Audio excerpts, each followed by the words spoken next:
Good morning, dear students. So in today's class we will start chapter number 4, which is living word. ठीक है, ये जो diversity in the living word है ये आपकी unit का नेम है. आपके पर्टिकुलर चैप्टर का नाम क्या है? Living word. तो इसमें सबसे पहले हम लोगों को पढ़ना है लिविंग बींग्स के कैरेक्टर के बारे में, उनका नॉमेनक्लेचर, उनके आइडेंटिफिकेशन, इसके बारे में. ठीक है, तो सबसे पहले स्टार्ट करते हैं उसके कैरेक्टरिस्टिक्स से कि जो लिविंग बींग्स होते हैं उनमें क्या क्या कैरेक्टरिस्टिक्स होते हैं जिसकी वजह से उनको लिविंग बींग में रखा गया है और वो नॉन लिविंग कैटेगरी में नहीं आते. ठीक है, हर चीज़ की कोई ना कोई प्रॉपर्टी होती है जिसकी वजह से हम उसको एक पर्टिकुलर ग्रुप में डिवाइड कर देते हैं या क्लासीफाई कर देते हैं. तो यहाँ पे सबसे पहली प्रॉपर्टी जो होती है वो होती है लिविंग बींग्स की ग्रोथ. ठीक है, क्या होती है? ग्रोथ. ग्रोथ का मतलब होता है कि किसी पर्टिकुलर लिविंग बींग के साइज में या उसके मास में या फिर नंबर ऑफ सेल्स में अगर इंक्रीमेंट हो रहा है किसी न किसी वजह से.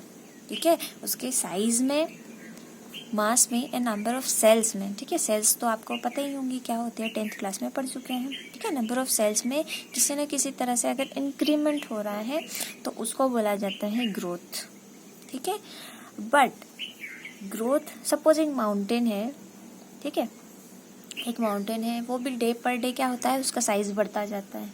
ठीक है, बिकॉज उसके ऊपर number of layers of soil बढ़ जाती है, प्लांट्स की ग्रोथ बढ़ जाती है. ठीक है, तो उसका साइज भी क्या हो जाता है, हमको एक पर्टिकुलर टाइम ड्यूरेशन में बड़ा हुआ दिखता है. तो वहाँ पर भी ग्रोथ हो रही है और यहाँ पर भी ग्रोथ हो रही है. तो क्या ग्रोथ, अगर इसमें भी ग्रोथ हो रही है तो क्या आप इसको लिविंग बीइंग बोलेंगे? नहीं. तो यहाँ पे हम लिविंग बीइंग को क्या बोल रहे हैं कि ये ए लिविंग बीइंग्स की डिफाइनिंग प्रॉपर्टी नहीं है. ठीक है, क्योंकि सिर्फ यही एक प्रॉपर्टी लिविंग बीइंग्स को डिफाइन नहीं करती. ठीक है, तो फिर नेक्स्ट प्रॉपर्टी को देख लेते हैं कि नेक्स्ट प्रॉपर्टी क्या बोलती है. नेक्स्ट प्रॉपर्टी है रिस्पॉन्ड टू स्टिमुलाई. ठीक है, नेक्स्ट प्रॉपर्टी है रिस्पॉन्ड टू स्टिमुलाई. स्टिमुलेशन का मतलब होता है कि आपके अंदर से रिस्पॉन्स जनरेट हो रहा है सडनली. ठीक है, आपके अंदर से क्या जनरेट हो रहा है? Response generate. जैसे सडनली कोई आपका नेम कॉल करता है. ठीक है, आपको आपके नेम से बुला रहा है, एड्रेस कर रहा है, तो आप क्या करोगे, उसको पीछे मुड़ के देखोगे कि मुझे किसने बुलाया है.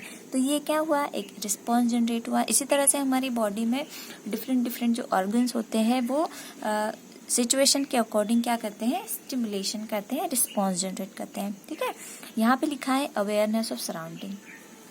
मतलब कि अगर इन्वायरमेंट की कोई सी भी थिंग या कोई भी स्टेट आपसे कनेक्ट हो रही है तो आपके अंदर उसके लिए क्या हो जाएगा, रिस्पॉन्स जनरेट होगा. जैसे अगर सराउंडिंग में बहुत ज़्यादा कोल्ड है, ठीक है, तो आपको ठंडी लगेगी. अगर इन्वायरमेंट बहुत ज़्यादा हॉट है तो आपको गर्मी लगेगी. ठीक है, तो ये होता है रिस्पॉन्ड. ओके, और स्टिमुलेशन जो आपको उसके लिए इंसिस्ट करता है.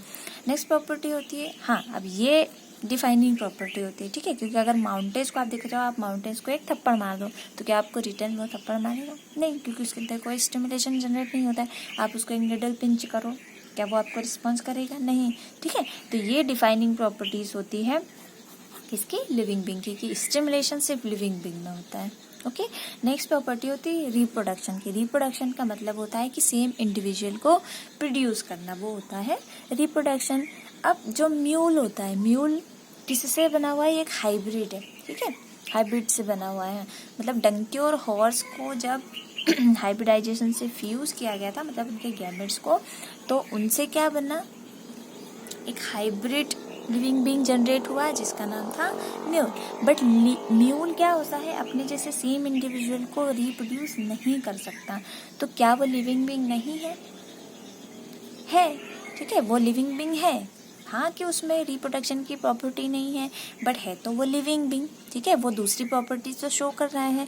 तो अगेन यहाँ पे आपकी रिप्रोडक्शन डिफाइनिंग प्रॉपर्टी नहीं है, बट लिविंग बीइंग की एक प्रॉपर्टी है, डिफाइनिंग प्रॉपर्टी नहीं है. किसी अगर रिप्रोडक्शन होगा तो लिविंग बीइंग ही होगा. ठीक है, म्यूल में रिप्रोडक्शन नहीं होता लेकिन फिर भी वो लिविंग बीइंग है. ओके, नेक्स्ट प्रॉपर्टी होती है आपकी मेटाबॉलिज्म. अब जो मेटाबॉलिज्म होता है वो लिविंग बीइंग्स में ही होता है. ठीक है, जैसे जो यहाँ पे मैंने हिंदी में लिख दिया, जो एनाबॉलिज्म और कैटाबॉलिज्म की जो प्रोसेस होती है कि आप जो फूड कंज्यूम करते हो फिर वो स्मॉल स्मॉल पार्टिकल्स में डिवाइड होता है, फिर जो उसके फूड सप्लीमेंट होते हैं वो आपकी बॉडी कंज्यूम करती है, फिर अगर उसको स्टोरेज फॉर्म में रखना होता है तो वही स्मॉल सप्लीमेंट्स आपस में फ्यूज होके एक लार्ज कॉम्प्लेक्स का फॉर्मेशन कर लेते हैं। ठीक है, तो ये प्रोसेस होती है आपकी मेटाबॉलिज्म की प्रोसेस। ठीक है, डाइजेशन भी इसी के अंदर आता है। तो ये प्रॉपर्टी सिर्फ लिविंग बींग्स में होती है। ओके, अगर आप कोई दूसरी चीज ले लोगे अपने सराउंडिंग में तो उनमें मेटाबॉलिज्म या डाइजेशन की प्रोसेस नहीं होती है। ठीक है, डाइजेशन, रेस्पिरेशन और भी एक्सक्रीशन, ये सारी प्रोसेसेस उनमें नहीं होती है। ठीक है, तो मेटाबॉलिज्म की प्रोसेस किस में होती है? सिर्फ लिविंग बींग में। तो ये उसकी डिफाइनिंग प्रॉपर्टी है। नेक्स्ट प्रॉपर्टी है सेल्यूलर ऑर्गेनाइजेशन। सेल्यूलर ऑर्गेनाइजेशन का मतलब होता है कि आपकी बॉडी में जो मल्टीपल सेल्स होती हैं, ठीक है, इसीलिए आपको क्या बोला जाता है? Multi cellular organism.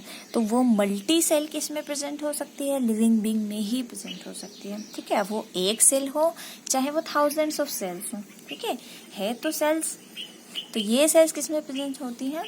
Living being में प्रेजेंट होते हैं। नॉन लिविंग में किसी भी तरह की कोई सेल प्रेजेंट नहीं होती है। तो ये कैरेक्टरिस्टिक्स है लिविंग बींग के। ओके, उसके बाद जो नेक्स्ट आपका टॉपिक है वो है नॉमेनक्लेचर। ठीक है, जैसे जो भी लिविंग बींग जो नेचर में एग्जिस्ट कर रहा है वो लिविंग बींग किस कैटेगरी से बिलोंग कर रहा है, उसका क्या पर्टिकुलर नेम होना चाहिए, हम उसको किस कैटेगरी के अंदर काउंट करेंगे, तो उसके लिए उसका नॉमेनक्लेचर करना ज़रूरी होता है। ठीक है, तो नॉमेनक्लेचर करने के लिए दो ऑर्गेनाइजेशंस रिस्पॉन्सिबल हैं। फर्स्ट ऑर्गेनाइजेशन जो है वो प्लांट से रिलेटेड है और दूसरी ऑर्गेनाइजेशन है वो एनिमल से रिलेटेड है।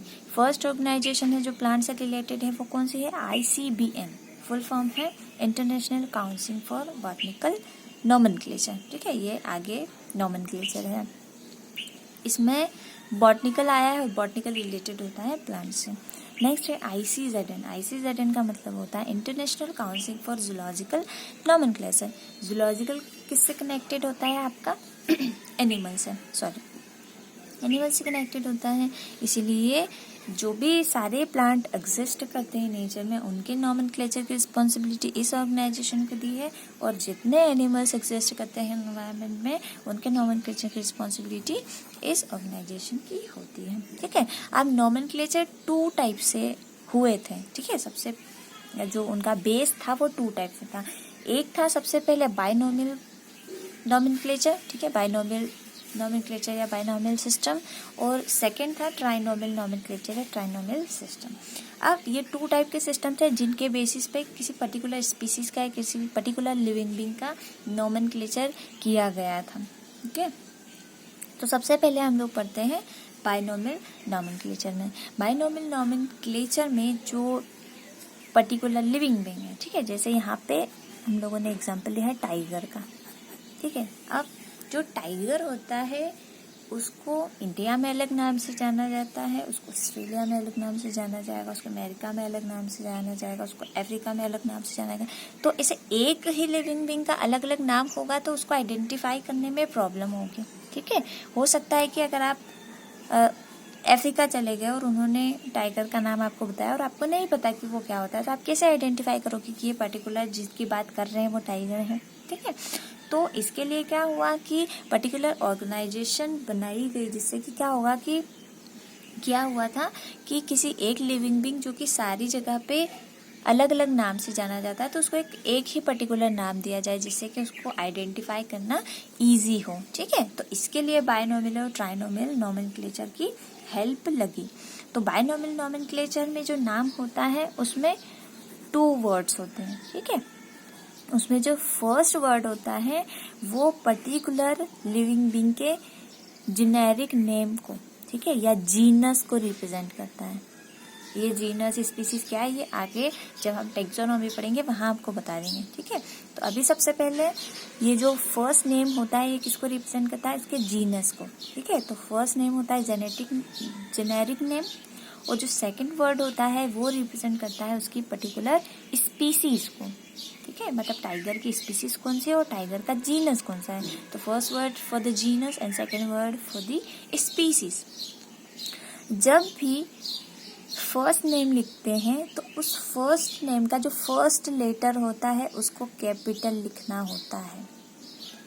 ये बहुत ज़्यादा इम्पोर्टेंट है, ये भी उसकी एक रूल है, ठीक है। बाइनोमियल नोमेनक्लेचर का जो सिस्टम था उनके रूल्स है कि आपको नेम किस तरह से लिखने हैं और किस लैंग्वेज में लिखने हैं, ठीक है। तो सबसे फर्स्ट जो जेनेरिक नेम होता है उसमें फर्स्ट लेटर को आपको कैपिटल लिखना होता है, बाकी सारा जो नेम है वो आपको स्मॉल लेटर में चलाना है। पी के बाद से या फर्स्ट लेटर के बाद से जितना भी है आपको सारा स्मॉल लेटर में लिखना है, ठीक है। स्पीसीज को भी स्मॉल लेटर में लिखना है, सिर्फ जेनेरिक नेम में फर्स्ट वर्ड को आपको कैपिटल लिखना होता है। जो पर्टिकुलर नेम होते हैं उनको लैटिन लैंग्वेज में लिखा जाता है, ठीक है। इसको आप याद रखेंगे। लैटिन जो कि एक डेड लैंग्वेज होती है, डेड लैंग्वेज इसलिए होती है बिकॉज इसमें किसी तरह के मॉडिफिकेशंस नहीं होते हैं, इसीलिए ये लैंग्वेज पर्टिकुलर नोमेनक्लेचर करने के लिए यूज़ की गई है, ठीक है, और आज भी यूज़ की जाती है लैटिन लैंग्वेज। ओके, नेक्स्ट है आपका ट्राइनोमियल क्लासिफिकेशन। ट्राइनोमियल क्लासिफिकेशन का ट्राई से आपको समझ में आ रहा है कि जो इसमें जो नाम होता है वो उसमें 3 वर्ड्स होते हैं, ठीक है। जैसे सपोज जो गोरिल्ला होता है उसका ट्राइनोमियल क्लासिफिकेशन कैसे हुआ था, जो उसका फर्स्ट उसके नेम का जो फर्स्ट वर्ड था वो जीनस को रिप्रेजेंट करता था, second word as it is species को रिप्रेजेंट करता था, एंड जो थर्ड वर्ड था वो सब स्पीसीज को रिप्रेजेंट करता था, ओके। सेम एज अगर ह्यूमन बीइंग के केस में बात की जाए तो ह्यूमन बीइंग का नाम इस तरह से कैसे बनेगा, होमो सेपियंस सेपियंस। इसमें होमो रिप्रेजेंट करेगा जीनस को, सेपियंस रिप्रेजेंट करेगा स्पीसीज को, एंड नेक्स्ट सेपियंस जो रिप्रेजेंट करेगा वो सब स्पीसीज को। बट ये वाला जो नोमेनक्लेचर था इसको क्या कर दिया गया, रिजेक्ट कर दिया गया, क्योंकि इसमें नेम क्या हो रहे थे, रिपीट हो रहे थे, जिसका तो कोई सेंस नहीं था, ठीक है। तो बायनोमियल नोमेनक्लेचर को एक्सेप्ट कर लिया गया था, ओके। और ये जो सेम नेम होते हैं दोनों, ठीक है, मतलब कि स्पीसीज और सब स्पीसीज दोनों सेम है अगर, तो उसको बोला जाता है tautonyms. If genus and species name are same it is called tautonyms, ठीक है। मैक्सिमम में ये सेम होता है और मैक्सिमम भी बहुत सारे ऐसे होते हैं जिनमें सेम होता है और बहुत सारे ऐसे भी होते हैं जिनमें सेम नहीं होता है, लेकिन वो जिनमें सेम होता है उनको क्या बोलते हैं, टॉटोनिम्स बोलते हैं, ठीक है। बट इसको रिजेक्ट कर दिया गया था और बायनोमियल क्लासिफिकेशन को एक्सेप्ट किया गया था, ठीक है। नेक्स्ट है आपका taxonomy. So taxonomy, systematics and taxonomic category जो है, इन टॉपिक को हम लोग नेक्स्ट वीडियो में डिस्कस करेंगे, okay. Till then take care.